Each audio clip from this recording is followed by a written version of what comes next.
Halo teman-teman sekalian, kali ini kita akan belajar tentang percabangan pada pemrograman VB.NET. Tujuan dari pembelajaran ini yang pertama memahami dan mengenal percabangan yaitu if, kemudian then, dan select case.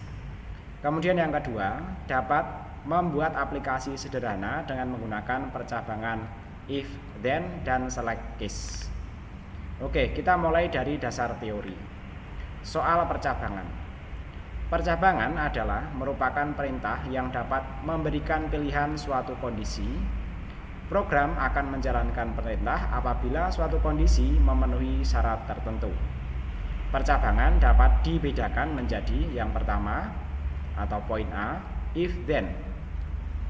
If then merupakan percabangan yang mempunyai satu percabangan atau satu blok perintah. Format penulisannya nanti kurang lebih seperti ini ya. If kemudian di antara titik-titik tadi diisi dengan kondisi yang akan diperiksa ya. Kemudian then, kemudian di sini ada blok perintah yang akan dijalankan ketika kondisi yang diperiksa di sini bernilai benar ya. Kemudian and if. Kemudian yang kedua atau poin B, if then else ya. Suatu perintah percabangan bersarang atau nested if yang merupakan perkembangan dari perintah percabangan if, then, yang dapat menjalankan satu blok perintah yang memiliki dua nilai atau syarat, bahkan lebih, yang akan diuji untuk menjalankan suatu kondisi tertentu. Bila kondisi pertama benar, maka jalankan perintah blok pertama. Jika kondisi pertama salah, maka jalankan perintah blok kedua dan selanjutnya ya. Nanti contohnya seperti ini ya. Jika kemudian di sini pemeriksaan kondisi ya, jika di sini benar, maka dia akan menjalankan blok perintah yang ada di sini. Nanti bisa menampilkan message box, kemudian menampilkan yang lainnya atau melakukan tindakan-tindakan yang lainnya. Termasuk di sana misalnya kalau ada perhitungan dan lain sebagainya. Kemudian kalau pemeriksaan di sini bernilai tidak benar atau salah ya, maka dia akan menjalankan blok perintah yang ada di sini ya. Kemudian sebagai ciri khas percabangan if else pada VB.NET ya, di sini selalu ada and if ya. Kemudian ya ada juga format seperti ini ya. If ya, di sini ada pemeriksaan kondisi ya, kemudian then di sini ada perintah. Nah, kalau yang ini ya, kalau ini tidak benar dia akan langsung menjalankan blok ini. Sedangkan kalau yang else if ini ketika di sini benar tidak benar ya, maka dia bisa mengecek lagi di sini. Apakah kalau ini tidak benar, di sini benar ya, maka dia akan menjalankan blok yang di sini. Tapi ingat ya, bahwa proses ini berurutan. Seandainya di sini sudah benar dan di sini benar, maka yang dijalankan di blok yang sini dulu ya. Kemudian untuk setelah itu ya else-nya nanti sama ya. Kalau kedua-duanya di sini tidak benar ya, maka dia akan menjalankan blok perintah yang ada di sisi else ini. Selanjutnya select case ya. Select case adalah kontrol percabangan yang mempunyai fungsi hampir sama dengan percabangan if then else. Select mempunyai penulisan dan pembacaan yang lebih mudah, efektif dan efisien ya. Namun mempunyai kelemahan yaitu tidak dapat menguji lebih dari satu ekspresi atau ungkapan. Artinya di sini ya ungkapan-ungkapan di sini itu sulit sekali kalau diselesaikan menggunakan case seperti ini ya. Tapi kalau itu memang kondisi datanya sudah fix ya, antara rentang sekian sampai sekian, untuk percabangan select case ini sangat cocok ya. Format penulisannya nanti kurang lebih seperti berikut ya. Select case kondisi ya. Kemudian ini kita menuliskan select case ya, kemudian di sini adalah kondisi yang diuji ya. Yang pertama case ya, atau case is ya, kemudian ekspresi 1 ya. Kalau ini benar, dia akan menjalankan blok perintah yang ada di sini. Kemudian case ya, kemudian case is sama dengan ekspresi 2. Kalau ini benar, dia akan menjalankan blok perintah yang ada di sini. Dan seterusnya nanti untuk yang pemeriksaan di ekspresi 3 ya. Kemudian ya, kalau semua pemeriksaan di sini bernilai salah ya, maka dia akan menjalankan blok perintah yang case else ini ya. Dia akan menjalankan blok perintah yang ada di sini ya.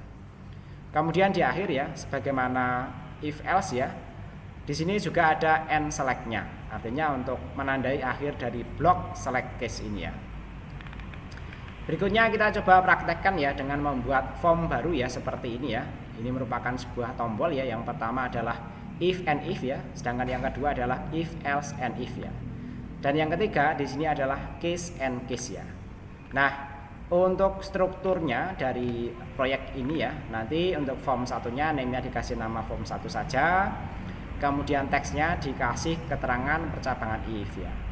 Kemudian untuk button satunya nanti name-nya dikasih btn if ya, kemudian teksnya dikasih if and if ya. Sedangkan button 2-nya itu nanti name-nya dikasih btn if else ya, sedangkan teksnya dikasih keterangan if else and if ya. Berikutnya yang ketiga ya, name-nya dikasih keterangan button case ya, dan kemudian teksnya dikasih keterangan atau dikasih nilai properti case and case ya. Nah, kemudian nanti di dalam button btn if ini ya, ketikkan kode seperti berikut ini ya. Oke, ini kita praktekkan ya. Kita mulai dari membuat proyek baru ya. Kita pilih Windows Form Application ya. Nah, di sini misalnya kita kasih nama aplikasi percabangan ya, misalnya seperti itu ya. Kemudian kita klik OK ya. Kemudian biar tidak lupa ya, proyeknya sebaiknya di awal kita simpan ya dan kita tempatkan ya. Oke, misalnya di sini tempat saya tempatkan di desktop new folder ya. Kemudian saya kasih nama foldernya ya, aplikasi percabangan ya, biar nanti terkelompok dalam satu folder itu ya. Kita select folder ya, kemudian kita pilih save ya. Oke, sampai di sini ya, kita panggil toolbox kita ya. Oke ya, kita buat di sini 3 button ya. Oke, seperti ini ya. Nah, untuk name-nya ya, ini kita coba besarkan dulu ya. Yang pertama name-nya ya, yang ini ya kita biarkan form 1 ya. Kemudian teksnya di sini misalnya kita kasih keterangan sesuai yang ada di sini ya, yaitu percabangan if ya. Nah, sebenarnya kalau ada case ya berarti di sini percabangan ya. Percabangan ya. VB.NET misalnya seperti itu ya. Oke, nanti tampilnya seperti ini ya. Kemudian berikutnya ya, untuk button satunya ya, kita di sini kita kasih nama sesuai dengan yang ada di sini ya, biar penjelasannya lebih terstruktur ya. Name-nya kita kasih nama btn if ya. Oke, di sini kita kasih nama btn underscore if ya. Kemudian untuk teksnya ya, kita kasih nama di sini sesuai dengan yang ada di sini ya, yaitu if and if ya. Kita copy paste saja dari sini ya. Oke, nah seperti ini ya. Oh, nggak bisa ya. Nah, di sini if, kemudian titik-titik ya, and if ya, seperti itu ya. Kemudian yang kedua ya, kita kasih nama btn if else ya. Kita copy, oh tidak bisa di copy ya, btn if else ya. Oke, yang kedua ya, ini keterangannya adalah if else and if ya. Di sini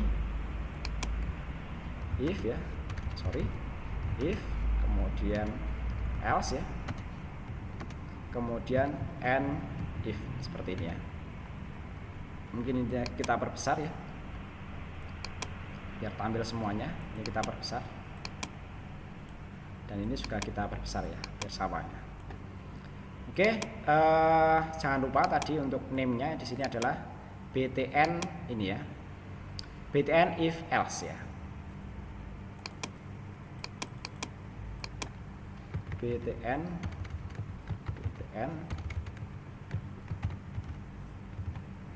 if else, seperti ini ya. Kemudian yang ketiga itu adalah btn case ya, case and case ya. Oke, di sini kita kasih keterangan btn case, atau kita kasih nilai property name-nya ya. Kemudian untuk teksnya ya, case sampai end case ya. Di sini ya, case ya, kemudian and case ya. Oke, sampai di sini ya untuk pemberian nilai-nilai properti ya pada desain visual yang sudah kita buat selesai. Berikutnya kita berikan kode yang if and if ini ya. Oke, karena ini tidak bisa di-copy ya, kita kodekan secara manual ya. Yang pertama dim usia astring ya. Di sini dim ya usia astring. Oke. Kemudian yang kedua nilai as single dan thn as integer ya. Nilai as single ya. Kemudian thn as di sini tadi integer kalau tidak salah ya. Oke.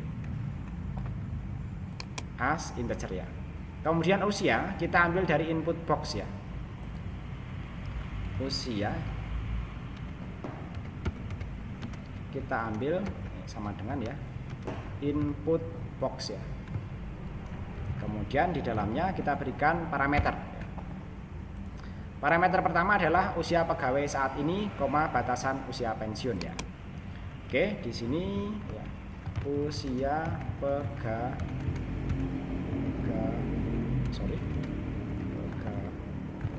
saat ini ya.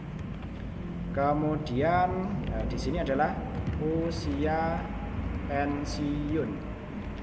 Kemudian di sini kita kasih 0 ya. Nilai ini adalah value dari isian usia ya. Nilai ya. Ini adalah value ya, val ya, dari usia. Kemudian ya, jika nilai lebih besar dari 55 ya, if ya, nilai ini lebih besar ya, pakai sama dengan enggak tadi, sama dengan ya, sama dengan 55, kita akan menjalankan blok kode program di sini ya, yaitu yang pertama tahun ya, kita hitung dari nilai dikurangi 55 ya. Tahun ya sama dengan ya nilai dikurangi 55.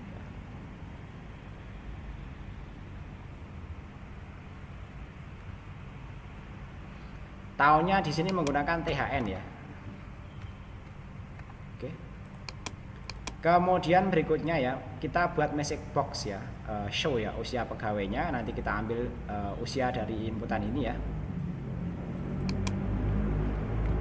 Message box ya.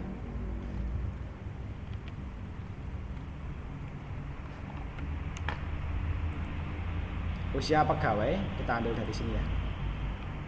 Usia pegawai kita gabungkan ya. Ini menggunakan N ya, N ya, usia ini ya, usia. Kemudian kita gabungkan lagi dengan string yang lainnya, yaitu tahun ya, kemudian koma. Oh, ini keterangan tahun aja ya. Kita kasih spasi ya biar nanti hasilnya bagus ya. Kemudian berikutnya konfirmasi ya. Ini judul dari message box-nya ya. Konfirmasi ya. Kemudian berikutnya message box jenisnya ya, message box button OK ya. Oke, message box ya.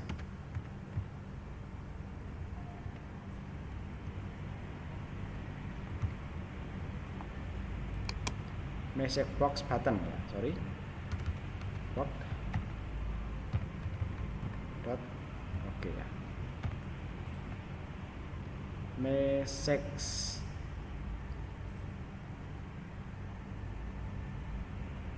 not declared. Kita cek ya di sini. Message box buttons ya. Ini pakai S ya. Nah, oke. Kemudian berikutnya di sini message box icon information, nanti ikonnya information ya, message box icons ya dot di sini information ini nanti akan menampilkan icon information ya.